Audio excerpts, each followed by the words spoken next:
Since the dawn of human evolution, humans have evolved to a state of knowledge where they are capable to comprehend death. The fear of the unknown lead to a series of thoughts that eventually lead to the question, what does it mean to be human? But some have asked something deeper. Can we go beyond it? Are we simply flesh, instinct, and memory? Or are we capable of becoming something more, something greater? Today, I will talk about this. Is humanity transcendable? Is there a way to go beyond humanity? In this tutorial, I will try to explain you this concept and how you could theoretically transcend what we know as humans. To start with, what does it mean to transcend humanity? Is it leaving behind the body, the ego, the limits of biology? Or is it something more subtle, a shift in how we live, think, and relate to the world? The right answer is there is no right answer. For some, transcending humanity means spiritual liberation, escaping the cycle of desire, pain, and self ego.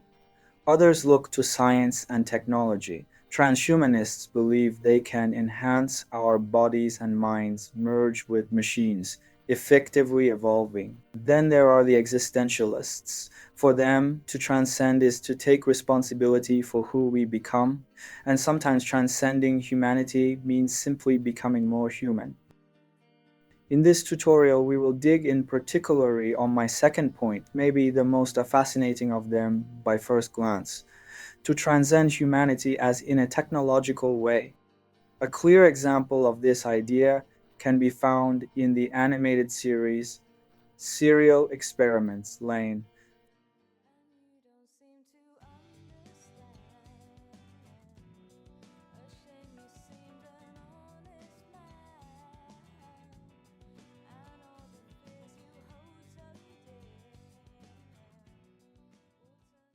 Far from typical entertainment, the series functions as a digital age myth, a meditation on identity, isolation, and the boundaries between physical and virtual reality. Lane, a quiet schoolgirl, becomes entangled in the wired, a vast digital network echoing the internet, but far more integrated with consciousness.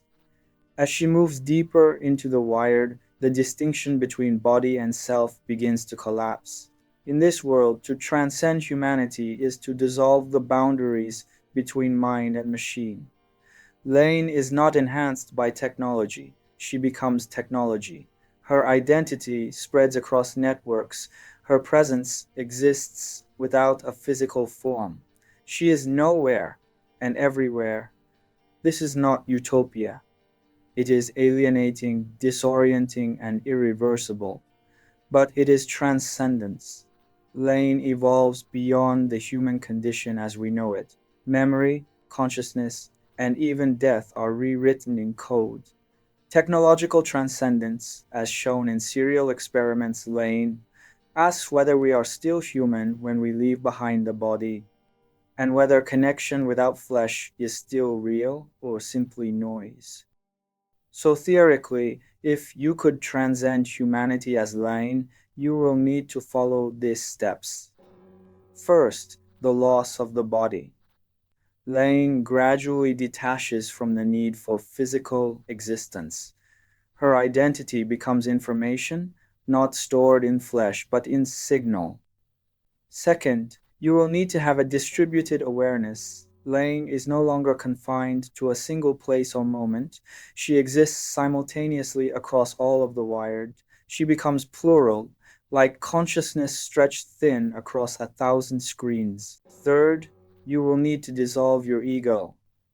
As Lane merges with the network, her sense of self begins to unravel. She becomes a presence, a function, more of a question than an answer. Although this is just an hypothetical, in reality, we already live as hybrid beings. Our memories live in cloud storage. Our thoughts travel as messages. Our presence is extended through cameras and microphones. So even if this can seem absurd, I personally think we are not far away from reality.